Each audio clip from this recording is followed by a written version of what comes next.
sports and TV show streams going live on YouTube, streaming live on YouTube. Yep, I got the notification from YouTube that we're going live now. Now I'm going to put my iPad in the stand. Let's see.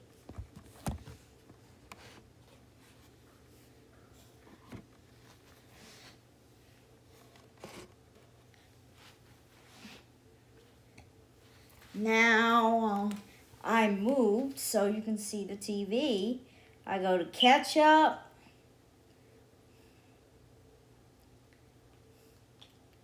I go to United States.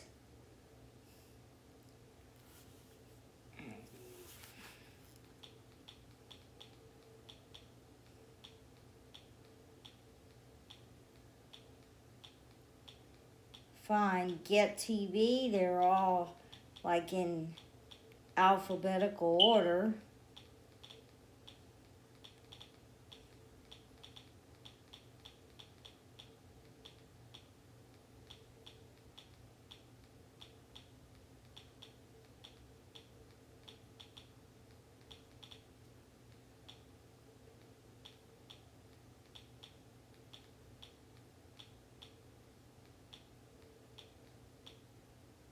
There's Get TV.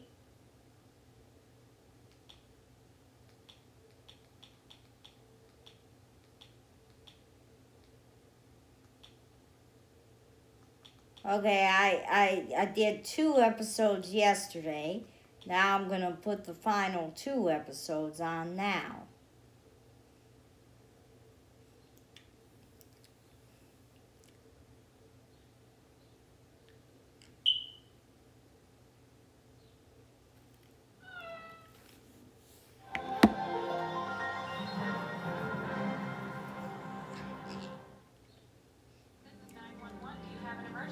Today on Rescue 911, saving our future.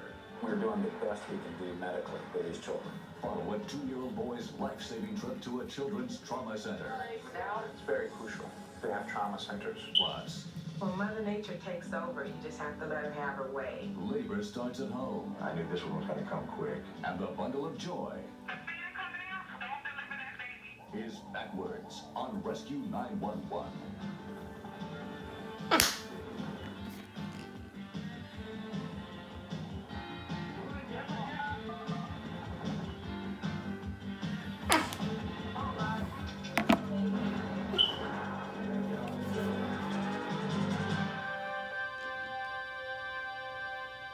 Accident-related injuries are the #1 killer of children. Yet there are few trauma centers in the country specially designed for their emergency needs. This story is not a recreation. It's the reality of life and death at Children's National Medical Center in Washington, D.C., a trauma center built just for kids.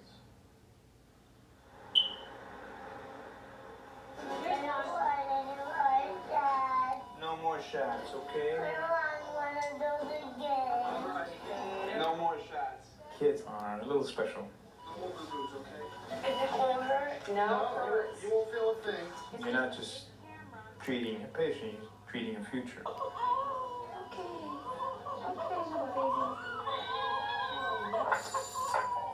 Children's Lifeline, this is Kathy. A call comes in from a small hospital 100 miles away. They're fighting to save the life of a 2-year-old boy, A.J. Winters, who was struck by a motorcycle. This is Marty Eichelberg. How you doing? Dr. Marty Eichelberg, director of the trauma center, takes over. Certainly an open fracture, open femur fracture on the right, and he's in a little pep boost board, and he's open in his left eye. His pupil's fixed and dilated, but he's open in his eyes. A.J. has suffered massive head and facial injuries, and his airway is blocked. Are they going to trach him? Oh, yeah. The tube that was placed in the baby's airway was done under emergency conditions. If the baby doesn't breathe and we don't provide oxygen to the baby, then the baby's going to die. It's as simple as that. That thing is going to have to be secured and they pop out real easy, especially in a 2-year-old. When we continue, He was obviously having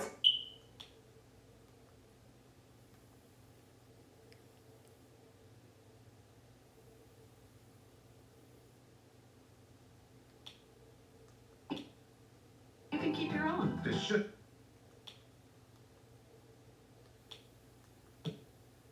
Will cost around $11,000, and Social Security only paid.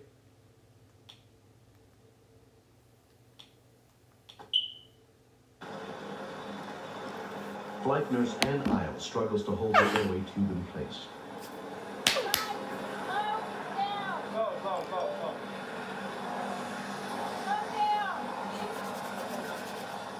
He was obviously having some respiratory difficulties. He had a lot of blood in his airway, his nose from all his fractures, and we just needed to protect his airway. It's much easier to do in an emergency room in a controlled situation than it is in a helicopter.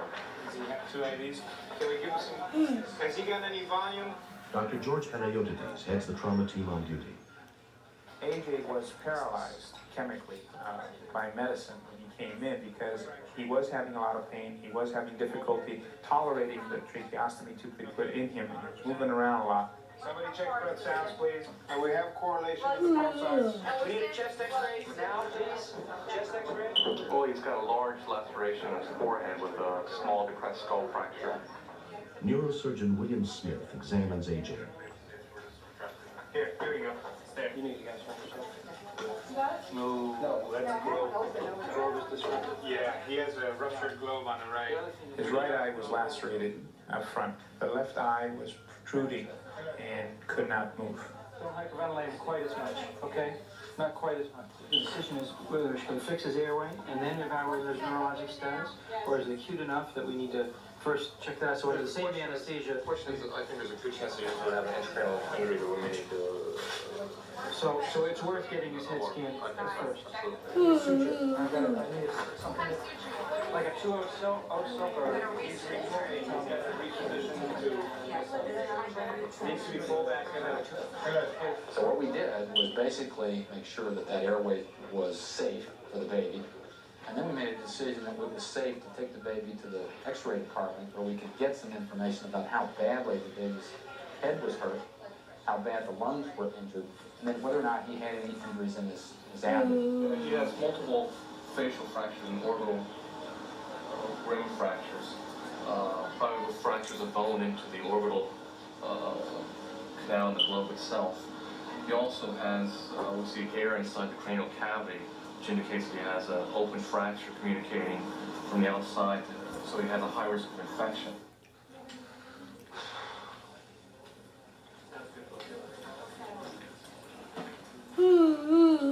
AJ's parents finally arrive after driving 2 hours to the hospital. His father had not seen him since the accident. We feel very strongly here at Children's about treating the injured family. And though the family may not be physically injured, they certainly are emotionally injured as a result of the traumatic situation with their child. We're hopeful that with lots of work and prayers and some luck that we can pull through all this. But I need to tell you that his injury is severe, and you know that. Okay, well, we'll do whatever it takes. For 10 hours, a team of surgeons work on AJ, repairing injuries to his face and eyes, as well as a fractured leg. Okay, can we have another fracture, please?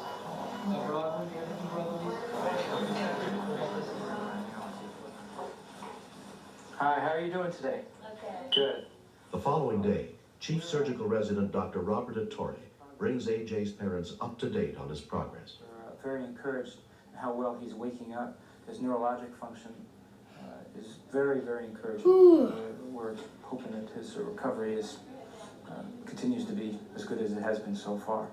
The other good news is that when the nurses took the bandages off of his eyes today, he was able to move the left eye over towards the nurse who was speaking to him, and that also is encouraging. We're not very optimistic about the right eye, as you know, as the ophthalmologist explained to you. You know what I have here? You talk to your mom and dad, huh? Sure. Yeah? Hi, AJ. Bye. It's all right, son. It's okay. Yeah. It's okay. AJ, Mama's right here. We here. Okay. We here. Put your leg back down, baby. Mama and Daddy right here. We right here beside you. It's okay. It's okay, baby. The way he looked before he went to the operating room, he really looked bad. And after they brought him up and they let us see him, they did a good job. And I think after I I was really happy put about these what they two done. Rescue 911 videos up, I think I'm gonna take a nap. I'm yawning like crazy. Shake your head. Shake your head. Okay, where you at now? Okay, we right here. We gonna stay right here. You want us to stay here with you? You want us to shake your head? Yeah. You want us to stay here? Okay, we right here. We be right here beside you. The will of a child to get better, to do the things that are needed in order to fully recover is dependent upon the emotional support he receives. So the fact that his mother and father have been here with him from the very beginning, are at his bedside when he needs him, will have a significant impact on his ultimate prognosis. Today, Anthony's doing fairly well. When we speak with him, he's able to follow complex commands, which is a good sign. That tells us that his motor centers are working, and also tells us that his higher cortical functions are relatively intact. AJ, can you stick your tongue out for me? AJ, let me see your tongue, buddy. Stick it out. Way out. Very good, AJ. Excellent. The other injury that we're involved with as far as the neurosurgeons is that he had a significant cerebral spinal fluid leaking from his nose. Given time, we would expect that leak to resolve on its own. AJ, wiggle your toes for me. This may take 8 months, 9 months, a year before we finally know what his final prognosis will be. There you go. Excellent. We're doing the best we can do medically for these children. And we still have kids die every day. We might feel real good about AJ, but I think all of us are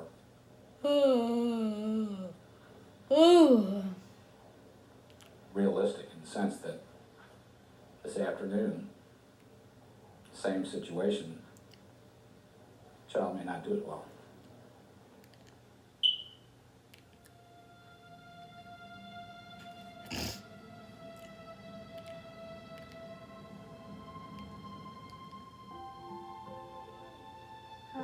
Two months later, AJ has improved dramatically. He's regained most of the sight in his left eye, and with therapy, he's showing steady progress in recovering from his broken leg. Let's go to the playroom. Go ahead. This is definitely a miracle, baby, because the way he popped back, and I thank the doctors at Children's Hospital, because I know if it wasn't for them, he would not be here. Pulse ox 99. Okay, buddy, open your eyes for me. Okay, hold on. Can I get a 4x4, please? It's very crucial to have trauma centers. And as you see, obviously, in the case of AJ, that it does require a lot of money. Hospitals aren't able to maintain that cost many times. That's the reason they're closing down. He bumped into Nikki.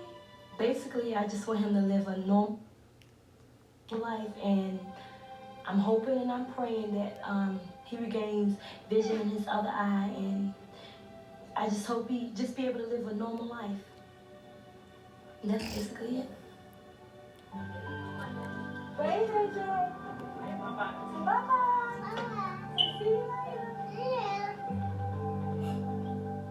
later. Next. Oh, God.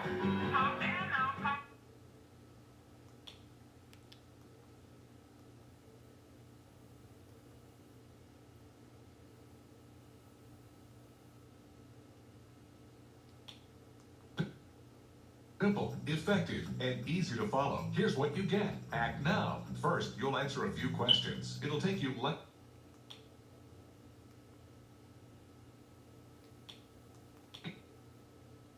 Don't wait. Be one of the first 300 callers to order, or go immediately to the URL on your screen to grab your bonus offers. hold everything. We're having a BOGO sale. For a limited time, buy 1 month, get one free. That's 2 months of weight loss for the price of one. All these bonus offers have a combined value of over $300, but are yours when you act now. Don't wait. The phone lines are open and the reps are standing by. Call right now. What are you waiting for? You could have a whole new life ahead of you. Just call now or order online. Either way, don't wait. I know you can do this. Try the new personal plans from Nutrisystem. Change your life today. Go to Nutrisystem.com/Marie or call 877-971-FIT8 right now to buy 1 month, get 1 free. Plus get 4 bonus offers. And Doug. And now for their service to the community, we present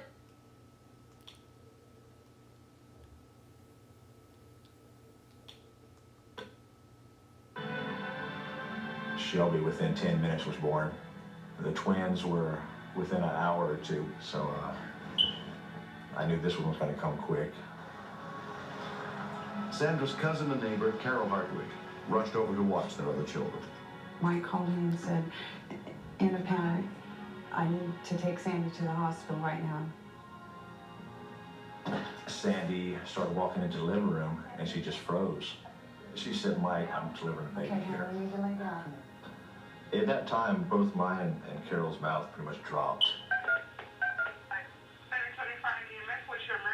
My wife is delivering a baby right now at her house. San Antonio fire operator Belinda Reichert handled the call. Is this the first baby? No, it's the fifth.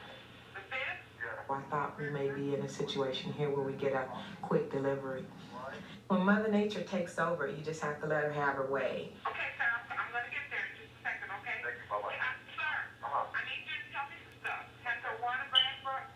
It has. Is the baby coming out? Yes, it is. Okay, well then I'm going to need you to do some things. Okay. Okay, are you ready to deliver this baby? Yeah. I was scared. I really didn't know what I was doing. Show me Cal. Okay, tell me if you see the top of the baby's head. If I can see the top of the baby's head. Yeah, oh God. Okay, sir, calm down now, calm down. Dispatcher's nightmare is hearing those words. Oh my God. Sir, calm down now, calm down. You let it off your mind. Okay, now when she pushes down, if the baby's head comes out. The feet's coming out.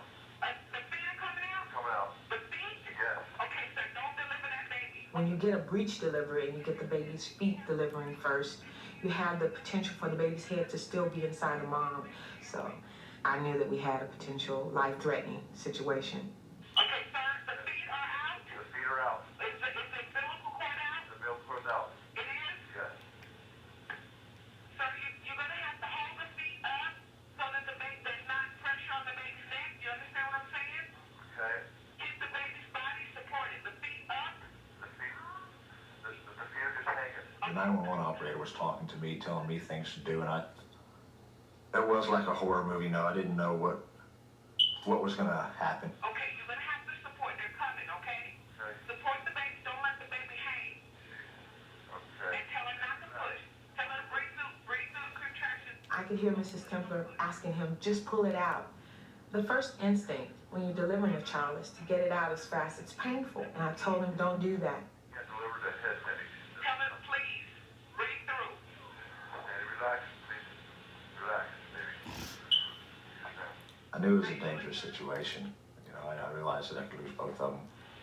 Should her legs be completely spread, wide open? Just up, knees up. Baby, oh God. It's coming out, sir? Yes. Okay, did the head deliver? Not yet. To the chest? Not yet. It's the chest. The stomach is out. Okay, sir, you've got to put your hand inside your wife and make an airway for that baby. Get your hand in a V shape, like you're pointing your finger. Sir. Are they here? Listen to me. If you don't create an adequate airway, you can have brain damage or possibly even lose that child. Is the baby's face down? Oh God, no, it's not sideways. Half sideways? Yes. You've got to make an airway, sir. You got to get an airway. Airway, so the baby can breathe, Sandy. Spread your legs, please. Sir? Yes? Okay. I can't get my hand. Okay, sir, on the next contraction, tell your wife to try to deliver the head. Try to push, okay? On the next contraction, Sandy, try to deliver, try to push, okay? On the next contraction, try to deliver the head. Okay, you ready? Sir? Yes?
It's a scary feeling knowing that some might be breathing and some might not be breathing. Gotta keep an airway, sir. Trying to make an airway steady. Okay, the EMS is here. Okay, sir, stay where you are. Stay where you are. You cannot move. Okay, they got it. They got it. They got it? They got it. All right, excellent. You did good, sir. Okay. Bye-bye. Right, thanks. Once he told me the paramedics were on the scene, I felt a great deal of relief.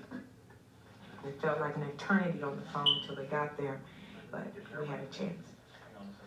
Among the rescuers who responded was San Antonio paramedic Mike Rodriguez. When we first got there, the head was still inside the birth canal, and I knew that baby wasn't breathing. Mom, can you push this a little bit? I provided an airway, and the first thing I heard was this little infant gasping for air. And within a couple of minutes, we were able to slowly work the head out, and we delivered the baby completely. Let's cut him off, dry him off a little bit here. I was pretty much speechless. When I heard him cry, when I heard Tyler cry, I knew things were fine. Is he all right? Yeah, he's doing real good, Dad. It's very, very scary to know that my life and my son's was in danger.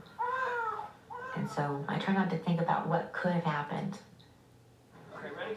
Okay. 4-pound, 9-ounce Tyler Templer and his mother were examined at a nearby hospital and released the next day. I never dreamed of doing something like that. You know, I never actually been that close to a delivery to my other kids, but All right. it makes me real happy when I can tell people I delivered my own child All right, appreciate it. and my last child.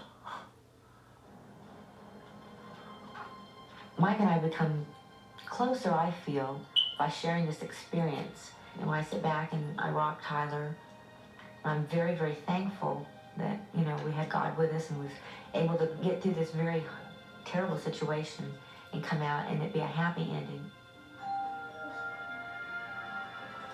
I don't think I thanked the operator like I should have had. I'm anxious to meet her and thank her in person. Thank you so much. This is Tyler. Mr. Templer and Mrs. Templer have a beautiful baby boy. We have a life experience that we'll never forget, and I feel close to them. See what Mother Nature can do? A little bit of work. She calmed me down a lot, you know, Nice meeting you. and saved Tyler's life. Helped me out. You did all the work. When I got a chance to meet this family and see the baby and see the mom.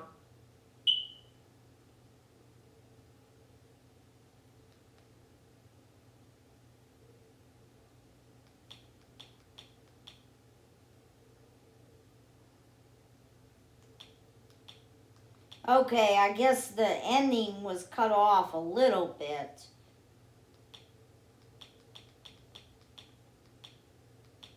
But I'll go to the 4th episode.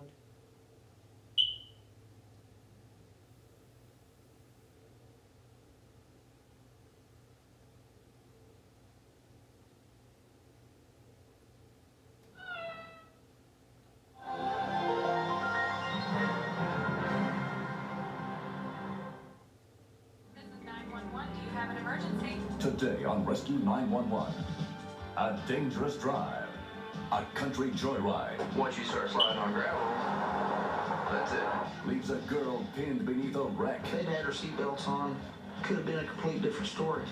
Plus, A lot of stress associated with the job. an air traffic controller collapses with planes in midair, His heart was stopped. leaving thousands of lives in jeopardy on Rescue 911.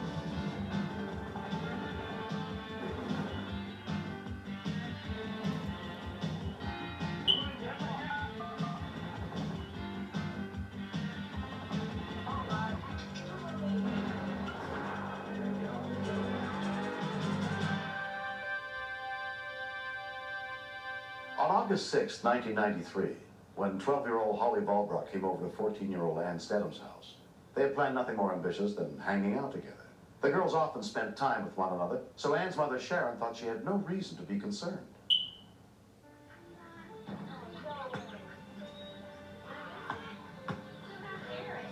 Annie and Holly are good friends. They like to do a lot of things together. this particular day. They got it in their head that they were just going to take the old car parked out by the barn to return some clothes that belonged to a neighbor. And I said, no, Anne, I'd rather you didn't.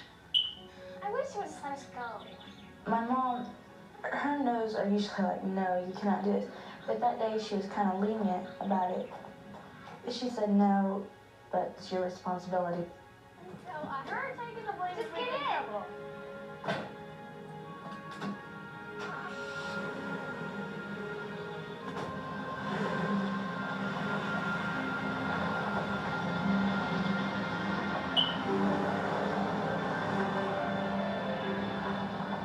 Anne would not be old enough to get a license to drive legally on the roads for 2 more years.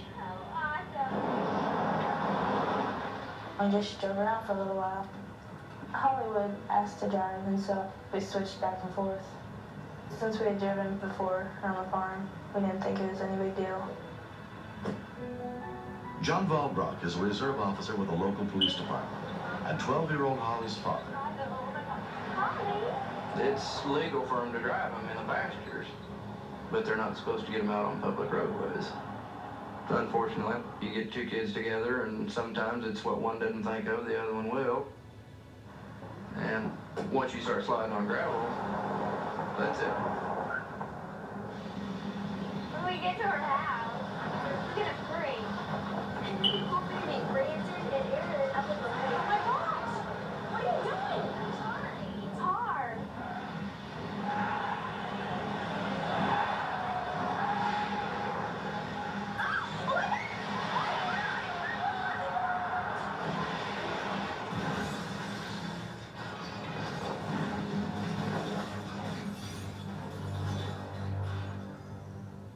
When we continue, You could just see.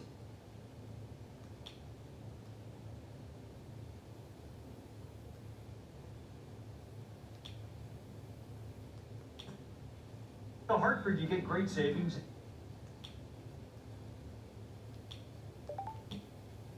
You know, 96% of customers recommend the Hartford to friends and family.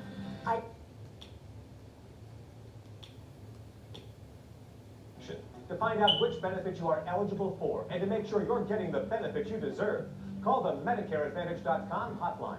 Our licensed insurance agents can look up your current Medicare benefits and tell you what may be available to you. You may be eligible to receive coverage for vision and dental expenses, including extractions and dentures, and to receive over-the-counter allowances to help pay for diabetic supplies, incontinence supplies, vitamins, supplements, aspirin, and more. There are thousands upon thousands of pages in the Medicare law and thousands of plans available nationwide. Don't go it alone. The MedicareAdvantage.com hotline is accepting calls right now to see what additional benefits may be available to you. It's easy. Just one call. Find out if you're eligible for a plan with lower deductibles, the doctors you want to see, and even prescription drug coverage. The service is free, no obligations. You may even find plans with $0 premiums, no copays, or no deductibles. Plans that may include a 75% discount on prescription drugs or additional benefits that you may not even know exist. Call the MedicareAdvantage.com hotline today and let us do the work for you. Remember, there is no limit on your out-of-pocket costs with Original Medicare. Enrolling in a Medicare Advantage plan could help lower your out-of-pocket costs by up to $1,200 or more. The MedicareAdvantage.com hotline is open. Call now for your free, no-obligation Medicare benefits review.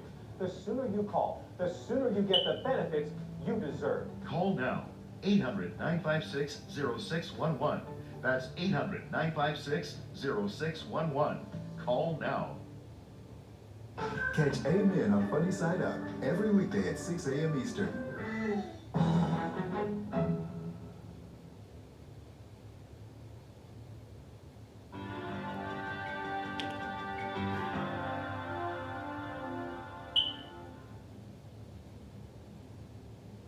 I remember waking up and not really knowing what had happened.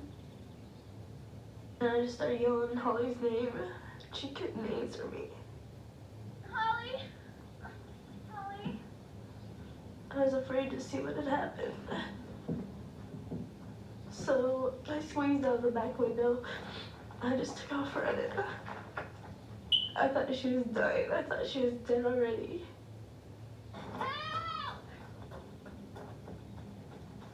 Charlene Anderson lived in the next farmhouse down the road from the accident. I heard somebody holler. The Stone girl was in my front yard, covered with blood. You could just see the car clear over in the ditch, upside down. The top was all smashed in. And I thought, there's no way that girl could live. I figured it just crushed her. Within minutes, Chillicothe Fire Rescue arrived at the scene, including paramedic Jim Saylor. My partner got out, and I took the ambulance on down. You okay? There was a lady with the patient down in a ditch. You couldn't see the face, you just could see the back of the head. Hey, my name's Holly Bobrock. The lady said, "This is Holly Bobrock," which was kind of a shock at first. I knew Holly. Hi, Jim. I worked with her dad for several years. You okay? Where you hurt? Her right arm was trapped up under the car. So I reached in under to feel what kind of problem there was, and you could tell there was massive damage. At that time, I didn't know whether the arm was actually still attached or not. Holly's father, John, and her mother, Teresa Calvert, went to Hedrick Medical Center when they were notified there'd been an accident. We kind of started hearing these reports that, you know, things didn't sound so good. When they did give her name, I looked over at Amy and Teresa, and they were both panic-stricken, and just, it was just like the whole world just stopped. We needed to lift the car far enough where we could get the arm out. Holly was scared, she was hurting. There wasn't a lot of bleeding because of the weight of the car put pressure onto the wound. But we didn't know, exactly what was going to happen when we lifted the car off. Okay, good. There was massive damage to the shoulder area. Part of the bone where it fractured was sticking out. You could see the ball in the socket. May hurt a little. We kept telling her not to look at it. Don't look at the arm. All right, you need to call on. With that arm. I didn't think there was any way that they would be able to save that arm at all. Anne had suffered only a slight concussion as a result of the accident. You could hear her talking back and forth on the radios, saying everything that was wrong with her. They were telling me to quit crying. But I couldn't to the radios. They're saying that it was worse than they thought. And I'm the one responsible for it. It was kind of sad because if they'd had her seatbelts on, it could have been a complete different story. Holly may not have been injured at all. What happened? The attending emergency physician, Cal Greenlaw, happened to be Holly's doctor and a close friend of the family. When they brought Holly in, it was really difficult. The emotions that you have that you just don't dare let loose is tremendous. Turn that and he'd be down here right away.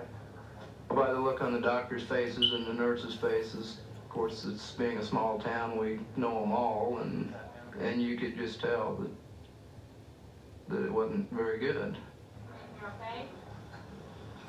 I finally got to go in and see her. This seemed like forever. And Holly's such a neat kid. The first words out of her mouth was, "Mom, I'm so sorry. I'm so sorry." Holly was taken by Research Eagle helicopter to Lutheran Medical Center, more than 200 miles away, where a team of microvascular surgeons, led by Dr. Jay Goldberg, would try to save her arm. That's some irrigation, please. Her skin had been torn off from about this level on the arm. All of the muscle on the top of the arm was exposed. The nerves weren't severed. So there was a chance that some of her function would come back. But at the same time, there was a good chance that even if I could reestablish blood flow into her arm, that it may still not work, and that she still may lose the arm. Over the next 2 months, Holly underwent a series of operations to try to repair her damaged right arm. She made remarkable progress in the hospital. I believe it was a week after her first 2 surgeries that she put a pen in her hand and she wrote, "Hi, Mom. that was so cool. We were so excited. Top mark today. And from then on, it just seemed like she could do a little bit more as each day went by. 9 months after the accident, Holly continues to undergo physical therapy. She is doing great. She has full feeling in her arm and her hand, and she can move it, full movement. The only thing she can't do is she can't get her arm completely straightened out. Hey, step on me, Holly. It was a hard recovery for Ollie. She's probably one of the bravest people I've ever seen. There were times when the therapy was really frustrating. There was quite a bit of pain. When I look back to that day that we got in the car, I just think to myself, why didn't we just stay home? She doesn't know how to use the oven. They were big fun. Holly's back to her normal self again. Got crazy. She tries to be cheerful if you're down, and she always cheers you up. She's my best friend in the world. Oh, look at you. I think we've become better friends over this. We always like open up to each other and tell each other everything. And it feels bad. Like it's all her fault. I think it was just an accident. But I wouldn't get myself in that situation again. I woke up in the middle of the night sometimes in a cold sweat thinking of what if.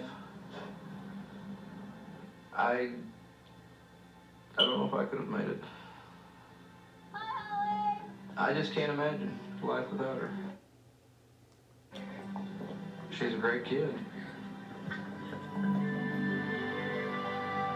Next. You hear me? Jimmy is definitely in distress.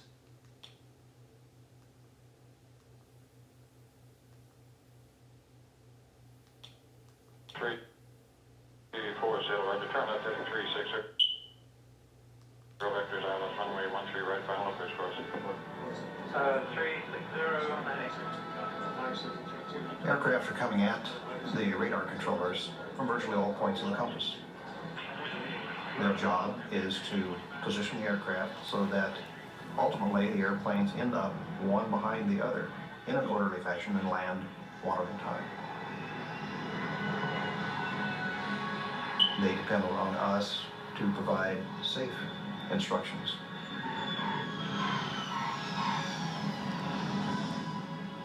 There's a lot of stress associated with the job. Dick Bob was the traffic management specialist on duty that night. I was roaming the room, constantly checking the controllers and making sure that they didn't need help and the traffic was manageable.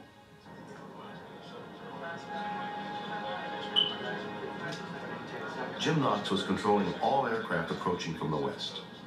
I commented to Jimmy about wouldn't be too many more days and he wouldn't have to do it anymore because his retirement was pending. That's a day, right? Harbor 312. Jimmy's like a brother to me. We've known each other a long time, 18 years. We work together, and our kids grow up together, and we're damn good friends. I basically was wandering around the room and noticed that Jimmy had his head down on the console. Traffic that slow, Jimmy? I suppose what I really wanted to believe is that Jimmy was playing a practical joke on me, pretending to be asleep. Jimmy. There was absolutely no response. The other approach controllers on duty that shift were Mike Callahan and Sue Hoover. Jimmy is definitely in distress, but we can't stop what we're doing. There's too many people up there. Mike, pull in Jimmy's frequency and sort out his traffic. I'm not sure what he has. At that point, I realized what my job was, make sure that the airplanes don't run into each other.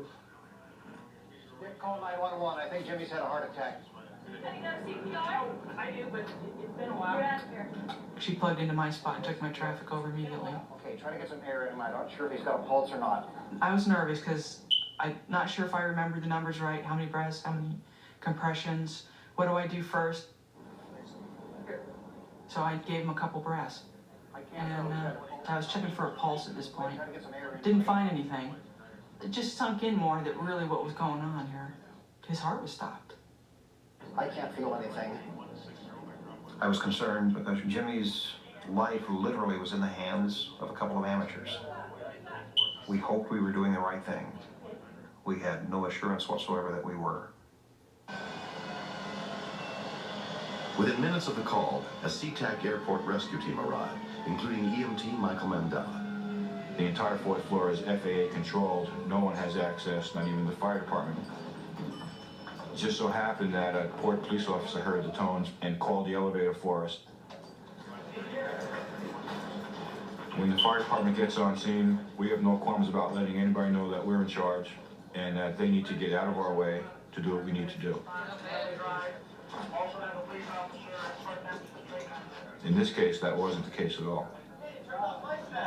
Our radar scopes are meant to be observed in the dark, so consequently you turn the lights on and it kind of bleaches everything out. So that didn't last long, of course. Now it's becoming more and more clear to us we're going to have to do something a little bit differently here. For all intents and purposes, this patient was dead, but bottom line is there's thousands of people in the aircraft, and the priority is the safety of the 1,000. I was hoping they'd defibrillate him one time and it did have a heartbeat, but it didn't work. They did it once, again, didn't work.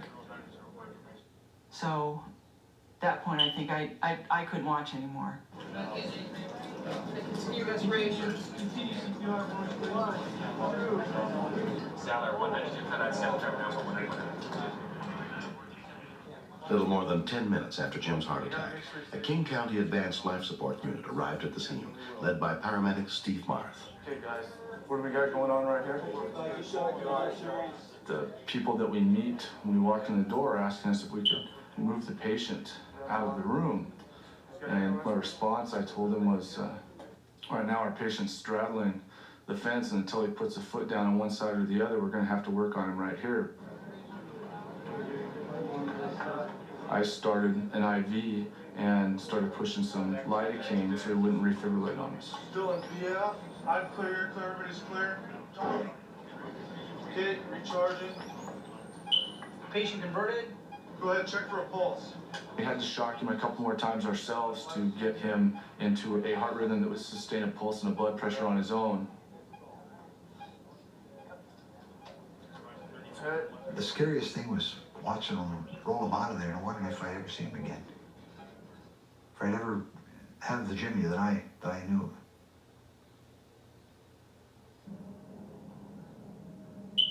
55-year-old Jim Knox was taken to Highline Community Hospital, where his wife Jane joined Dick as soon as she heard what had happened. She said, well, how's Jimmy? I says, I just saw him in the emergency room. He's unconscious, and doctors think he had a heart attack. And she broke down, and I gave her a hug, and we cried together. It'll be okay. I was terrified. Here's a man who's the strength of the family we all look up to, and it was just terrifying to see him down like that. He can hear you. You're going to be all right. You're going to be all right. If I lost him, it would have been.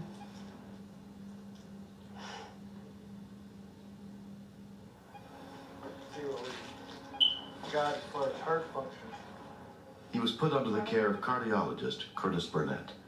Or in this case, we basically are the supporting function. The work to save his life happened out of field, and we're there to get on with doing what we can to prevent it from recurring. Jim subsequently had a device implanted that automatically delivers an electrical shock to his heart anytime it stops beating.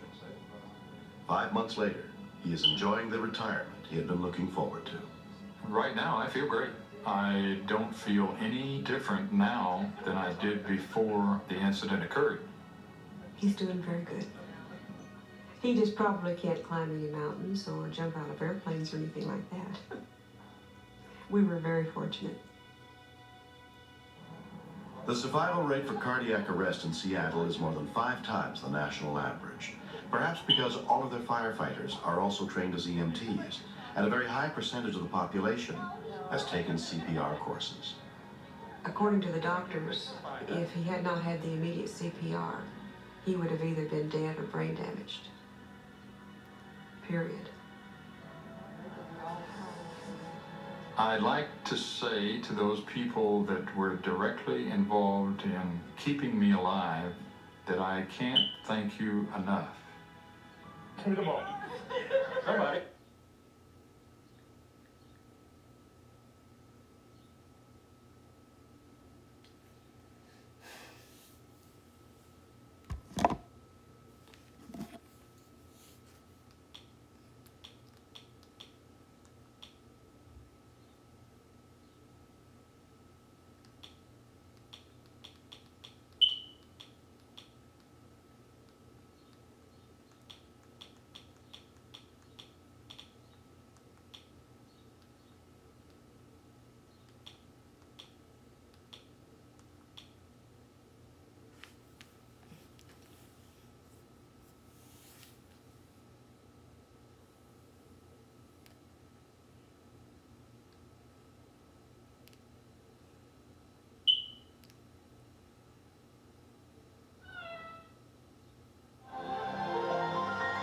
For more full Rescue 911 videos, hit the big red button and subscribe.